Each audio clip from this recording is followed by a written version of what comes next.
Here's how I talk to young people, especially when they're lashing out or acting out or there's something wrong. So the first thing you have to do is you have to start by explaining to them that you're on their side. Whenever something happens, I always tell a student, like the first thing I say to them is like, I understand you, I know you, I believe in you. I know that you're going to do something great. I believe that you want to do the right thing here. You need to start with that. Otherwise, you're immediately beating them down and they're not going to listen. A lot of the times, and this is something I learned through teaching, right? A lot of the times when I've had negative relationships with students and I've had conflict, the conflict arises from me wanting to bring them up, but the way that I do it is a little too harsh. And that was a teaching practice that I unlearned years ago. And essentially what it was a student would do something wrong, hand something in late, say something inappropriate, and I'd be like, come on, you're better than this, you're better than this. And instead of saying you're better than this, it's about reframing it. I know that you are capable of doing more. I know that you are a good person. I know that deep down you don't want to hurt people. And when you frame it like that, it allows for a level of understanding. I have really good relationships with my students. I get students coming back after they graduate all the time. I just had a couple kids in the last week come by and we had some chats about university. And especially when it's my grade 12 students, I always lead by telling them that the most important thing that they do is focus on what's going to make them happy.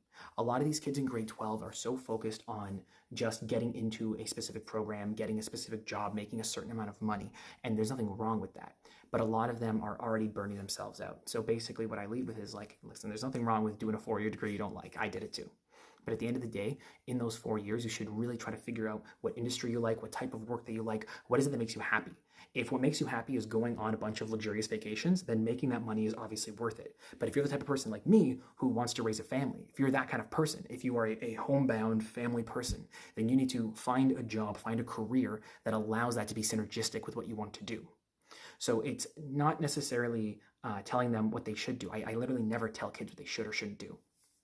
I just try to encourage them to think about different things. And I think that I do have these really positive relationships because a lot of the times that's what the students tell me. They tell me that the advice that I gave them was really good or I help them see things in a different way. A lot of the times after I have students, a year or two later, they'll still see me in the halls and they'll talk to me all the time and they'll brag about things they've improved on, things that I pointed out. There are kids that I've taught when they were in grade 9 and maybe then in grade 10, and then I'll see them again in grade 12 and be like, sir, I'm so happy that you showed me how to do X, Y, Z because like now it's working out really well for me. It is so critically important that when you're talking to a young person, you're not talking to them like, oh, well, I'm older than you. Obviously, I know better. Come from a place of like, hey, like this is what I did when I was your age, and like maybe I wish I think I did it a little bit differently, or otherwise frame it in a way where you're like showing them that you care. We're not telling them stuff because we want them to live a certain way and act a certain way. We're telling them stuff because we want what's best for them. The best part about teaching is knowing that you're making an impact on people's lives.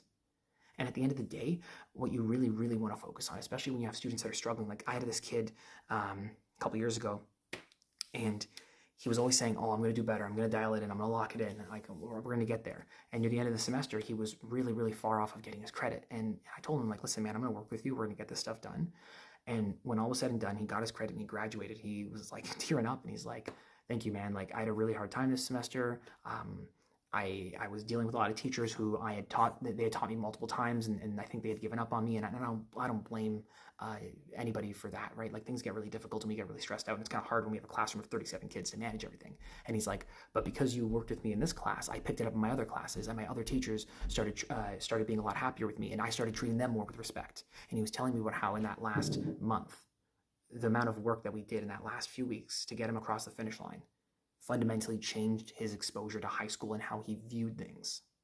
We can have tangible impacts on people's lives. It's about reaching them and talking to them as adults. These are, especially the grade 12s here, these are people who are about to go off into the real world. Talking down to them, talking to them like I know better than you is not going to get us anywhere. We want to make sure that we're building them up. These are future workers, future employees, future voters, future parents. These are future members of our society. It's about doing what you can to pull out the best parts of that person and helping them to bloom. And that is why I love being a teacher so much.